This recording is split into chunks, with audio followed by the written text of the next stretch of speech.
Welcome to today's video. I'm talking about how to create a $1 million portfolio.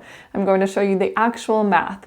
And this is video number 3 in my 5-part video series on how female coaches or biz professionals can invest $3,000 per month to create a $1 million portfolio within the next 14 years. I am Tiffany Thomas, your wealth mentor. I achieved financial freedom in my 30s and became a millionaire at 40.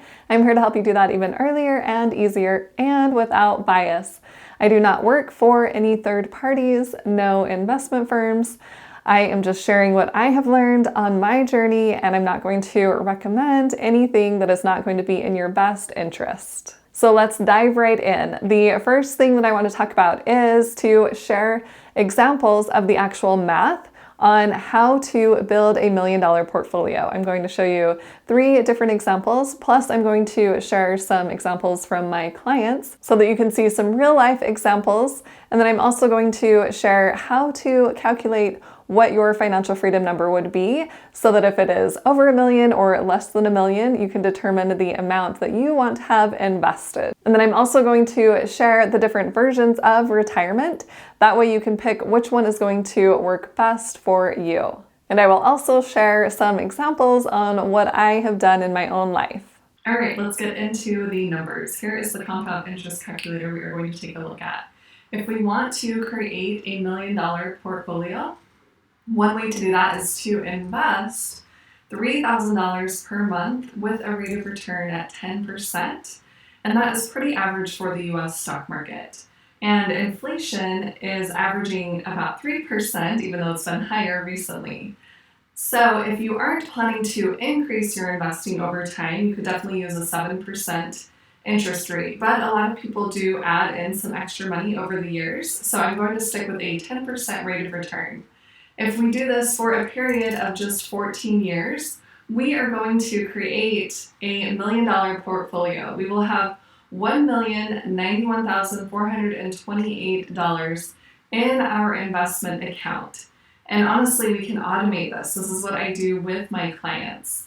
Another way to create $1 million is if we have even more money to invest. So let's say we have $5,000 a month that we want to invest. We can do that for a period of 10 years and still create a $1 million portfolio, $1,024,225. And then maybe we don't have quite that $3,000. Maybe we only have $2,000 a month to invest. But if we do that and we change this to 17 years, we can still create a $1 million portfolio. We would have $1,064,526.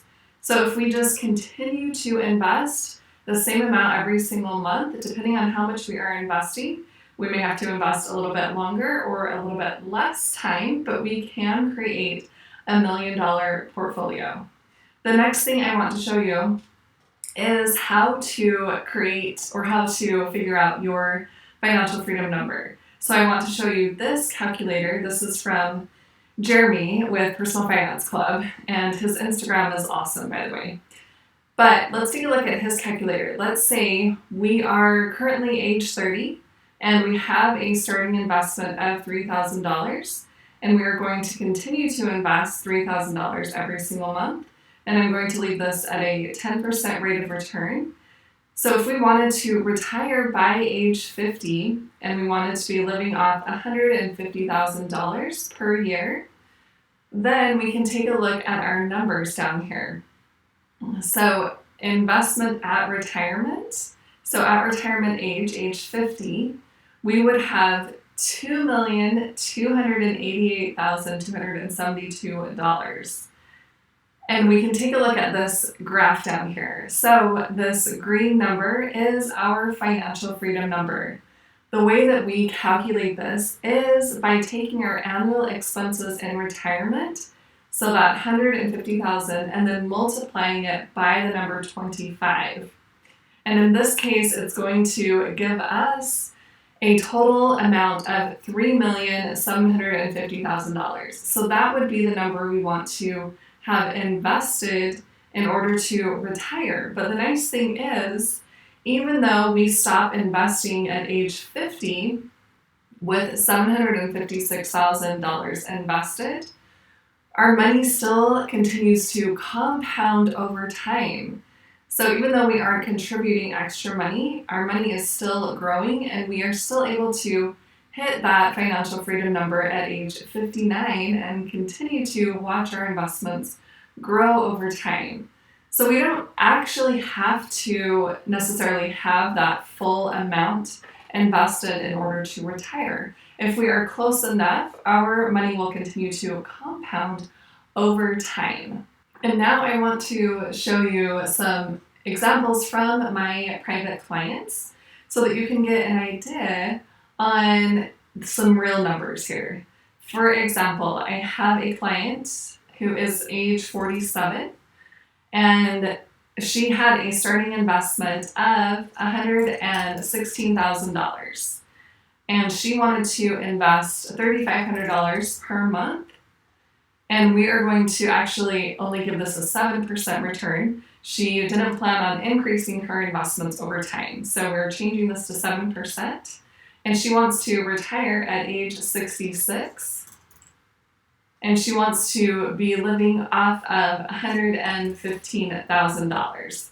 So once we enter all of those numbers and we hit calculate, we can see where she would be at. So at age 66, her contribution amount would be $84,000. But her investments are continuing to grow over time.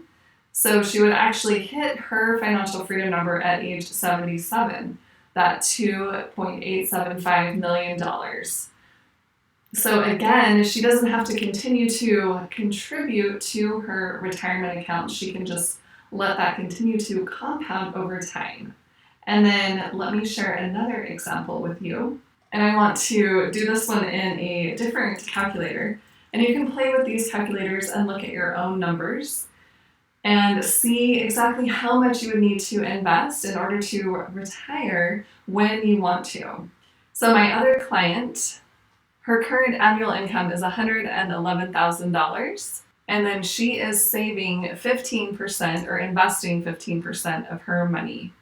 And she already has $172,000 invested. And we're going to change this to a 7% return. She doesn't plan on increasing her investing amount over the years. So with those numbers in mind, she'll be able to retire in just over 27 years. And she would be making an investment amount every single month of $1,388. And then let me share one more client example with you. I'm going to go back to this other calculator. So this client is age 46, and she plans on selling one of her real estate investments. And we are going to say after all of this said and done that she has $500,000 to start with.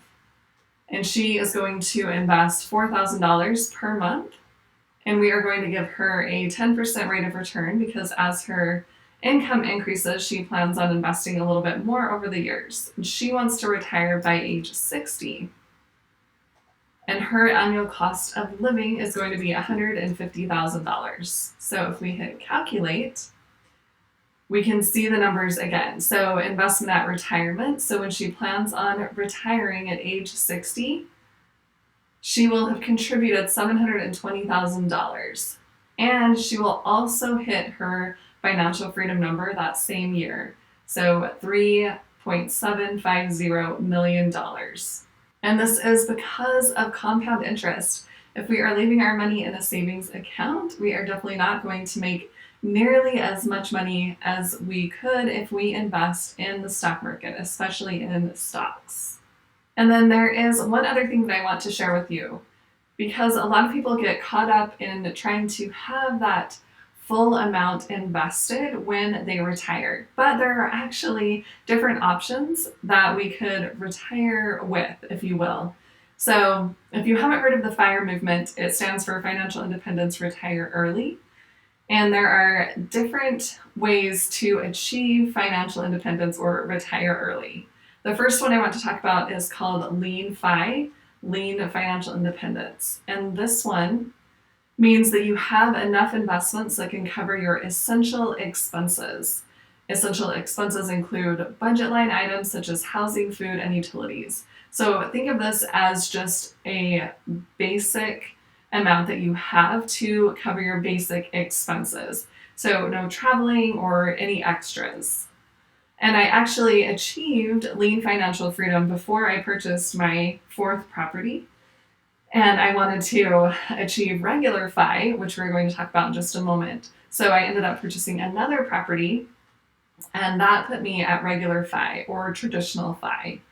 And this one is having enough investments that can cover your expenses associated with your current lifestyle. So wherever you are spending your money right now, if you achieve regular FI or traditional FI, then you'll be able to continue living your current lifestyle. And this one is the most common type of financial independence. And this is where I am at now. And I want to increase that and get closer to fat FI.